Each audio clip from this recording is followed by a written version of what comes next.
నిన్న ఆడిషన్ వచ్చారు కదా వాళ్ళు పిలిపించారు. ఆడిషన్ టైం అయిపోయింది. పదం అంటే పిలిచినారు వాళ్ళు కూడా. మీ ఇద్దరికి ఒక స్క్రిప్ట్ ఇస్తా, దాన్ని మీ ఇద్దరు చేయాలి. స్క్రిప్ట్ చెప్తే మేము చేసేసి వెళ్ళిపోతాం సార్. చెప్పండి సార్, చేస్తాం మేము. మీ ఇద్దరికి 2 క్యారెక్టర్లు ఇస్తాం, ఒకటి తాబూత్ క్యారెక్టర్, ఇంకొకటి బెక్కర్ క్యారెక్టర్. మీరు చేస్తారు కదా? చేస్తాం సార్. ఇంకా మొదలెట్టండి.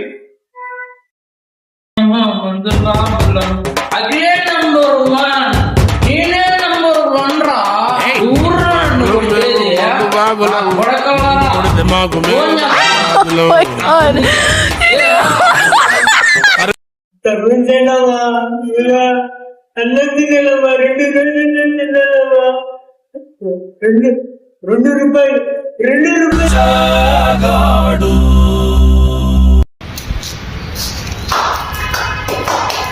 యాక్టింగ్ చేయమంటే జీవించేశారు కదండి.